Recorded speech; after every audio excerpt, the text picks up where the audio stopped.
કેમ છો મિત્રો? નમસ્કાર, હું છું જય સોલંકી અને આપ જોઈ રહ્યો છો મારી યુટ્યુબ ચેનલ જેડી હેલ્થ.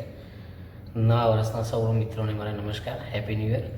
આજે આપણે વાત કરીશું એક લિથોટ્રિપ્સીની કે જેમાં નાના બાળકના, જેમાં 2 વર્ષનું બાળક હતું જેને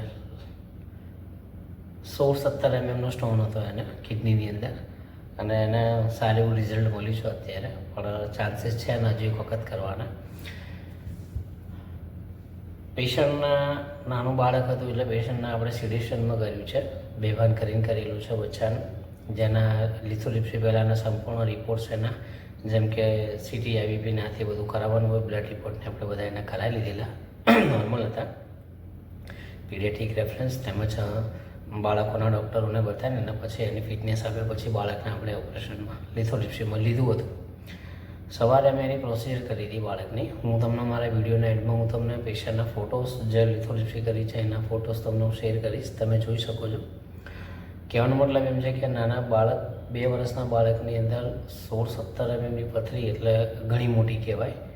એ બાળકને બેભાન કરીને અમે લિથોટ્રિપ્સી કરી. નાનું બાળક હતું એટલે એના શોક એવરેજ આપણે આપતા હોઈએ છીએ. જે મોટા એડલ્ટમાં આપણે શોક આપીએ છીએ એના કરતાં નાના બાળકોમાં એવરેજ ઓછા શોક આપતા હોઈએ છીએ, પણ ઘણું સારું એવું છે રિઝલ્ટ. કદાચ જરૂર પડશે પેશન્ટને બીજી વખત કરવાની તો 1-2 મહિના પછી હજુ એમને બીજું એક સિટિંગ આપીશું. 16-17 mmની પથરી હતી એટલે થોડ્યા પછી અત્યારે એનો રિસ્પોન્સ સારો છે. પેશન્ટને સ્ટેન્ટિંગને કરેલું છે બચ્ચાને, એટલે નીકળશે પથરી. પણ કહેવાનો મતલબ કે નાના બાળકને પણ આવડી મોટી પથરીની બીમારીથી હતી અને એના લિથોટ્રિપ્સીના માધ્યમથી આપણે પથરી એની દૂર કરી છે અને સારું એવું રિઝલ્ટ એને આપણે આપ્યું છે. પેશન્ટને 2 સિટિંગમાં તો ક્લિયર થઈ જશે. આજે થોડી એટલે ઘણું સારો એવો રિસ્પોન્સ મળ્યો છે એને, અને ક્લિયરન્સ બી ઘણું સારું છે. પેશન્ટના લિથોટ્રિપ્સી કર્યા પહેલાં એના સંપૂર્ણપણે એની સંપૂર્ણ માહિતી અમે અને તેમજ અમારા ડૉક્ટર દ્વારા એના પેશન્ટના સગાને સંપૂર્ણ આપેલી હતી કે લિથોટ્રિપ્સી કર્યા પછી શું શું થઈ શકે છે અને લિથોટ્રિપ્સી કર્યા પછી શું કાળજી તમારે રાખવાની છે.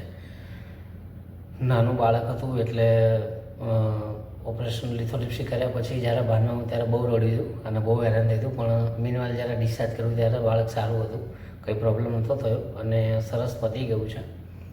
લિથોટ્રિપ્સી કરી હતી ત્યારે પેશન્ટની જે સાઇઝ હતી સ્ટોનની, લેફ્ટ કિડનીની અંદર 16 mmનો પથરો હતો અને એના HUG અને એની હાર્ડનેસ હતી લગભગ 800થી 1000ની આસપાસની હશે. 900 ડેન્સિટી હતી એની, એટલે હાર્ડનેસ એની સારી કહેવાય. પણ બાળક હતું એટલે આપણે કીધું કે એના એવરેજ શોક આપણે આપી શકીએ છીએ, વધારે શોક આપણે એમને આપી નથી શકતા બાળકોને, એટલે ઘણું સારું રિઝલ્ટ હતું. અત્યારે કદાચ જરૂર પડશે તો આપણે બીજું સિટિંગ એમના અઠવાડિયા 10 દિવસ અથવા 1-2 મહિના પછી પણ કરીશું.